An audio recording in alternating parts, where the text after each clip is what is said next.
இயேசுவில் எனது அன்பிற்குரியவர்களே, உங்களுக்கு என்னுடைய இதயம் கனிந்த வாழ்த்துக்கள். வணக்கம்.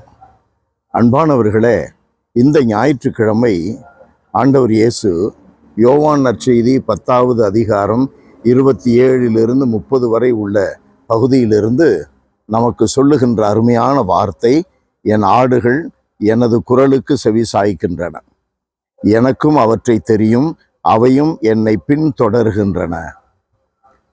இன்றைக்கு பல பேர் தாங்கள் கிறிஸ்தவங்க, இயேசுவின் மீது நம்பிக்கை கொண்டவர்கள், கத்தோலிக்க திரு அவையை சேர்ந்தவர்கள் அல்லது வேறு சபைகளை சேர்ந்தவர்கள் கிறிஸ்தவர்கள் என்று எண்ணுகின்ற பல பேர் இயேசுவனுடைய குரலுக்கு செவி சாய்க்கவில்லை, இயேசுவை அறியவில்லை, இயேசுவினுடைய எதிர்பார்ப்புகளின்படி நடக்கவில்லை. என் ஆடுகள் எனது குரலுக்கு செவி சாய்க்கின்றன. இயேசுவினுடைய ஆடுகளாக இருந்தால், இயேசுவின் மீது நம்பிக்கை கொண்டவர்களாக இருந்தால் அவருடைய குரலுக்கு செவி சாய்க்க வேண்டும் அல்லவா? அவருடைய குரலுக்கு செவி சாய்க்காமல் நண்பர்களுடைய தீய குணங்கள் நிறைந்த நண்பர்களுடைய குரலுக்கு செவி சாய்க்கிறார்கள். சமுதாயத்திற்கு எதிரான குற்றம் புரிகிறவர்களுடைய குரலுக்கு செவி சாய்க்கிறார்கள். கவர்ச்சி நிறைந்த இந்த உலகிய நண்பர்களுக்கு செவி சாய்க்கிறார்கள் என்றால் அவர்கள் இயேசுவின் மீது நம்பிக்கை கொண்டவர்கள், இயேசுவினுடைய ஆடுகள் என்று எப்படி சொல்ல முடியும்? அதற்கு அடிப்படை என்னவாக இருக்கிறது? அடிப்படையே இல்லை.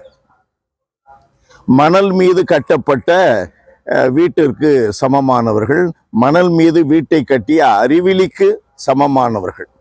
மத்தேயு நற்செய்தியிலே நாம் 7வது அதிகாரம் அதில் 24 நாம் வாசிக்கிற அந்த பகுதி, அருமையான பகுதி, நம்மை சாடுகின்றது.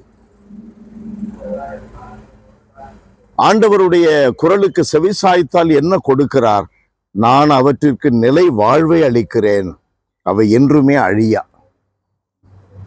நம்பிக்கை உள்ளவர்கள், இயேசுவினுடைய ஆடுகளாக எதிர்பார்ப்பின்படி நடப்பவர்கள், இயேசுவினுடைய எதிர்பார்ப்பின்படி நடப்பவர்கள், அவற்றிற்கு நிலை வாழ்வை அளிக்கிறேன். அப்படின்னா என்ன?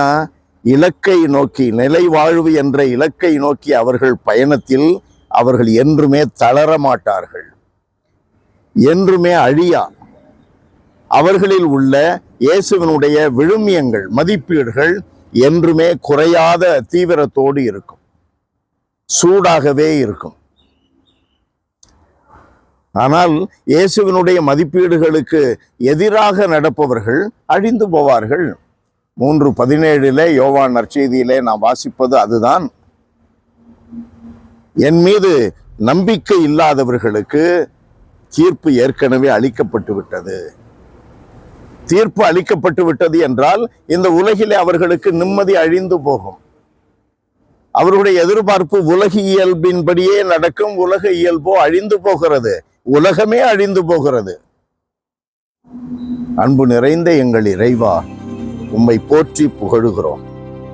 நாங்கள் என்றும் உம்முடைய திருமகனும் எங்கள் மீட்பருமான இயேசுவினுடைய அன்பான ஆடுகளாக இருக்க வேண்டும். இயேசுவை மிகுந்த நம்பிக்கையோடு பற்றி கொள்ளுகின்ற நம்பிக்கையாளர்களாக வாழ வேண்டும். இதனால் எங்களுக்கு நிலைவாழ்வை நோக்கிய பயணத்தில் உறுதியும் வைராக்கியமும் இருக்கும். அதில் மற்றவர்களும் வந்து சேரும்படி சாட்சியங்கள் எழும். எங்களுடைய வாழ்வு மற்றவர்களுக்கு இயேசுவின் மீட்பின் பாதையை காட்டுகின்ற ஒளியாக இருக்கும். ஆண்டவரே, இந்த வரத்தை எங்களுக்கு தாரும். இயேசுவின் நாமத்தில் ஜெபிக்கிறோம் பிதாவே. ஆமென், ஆமென்.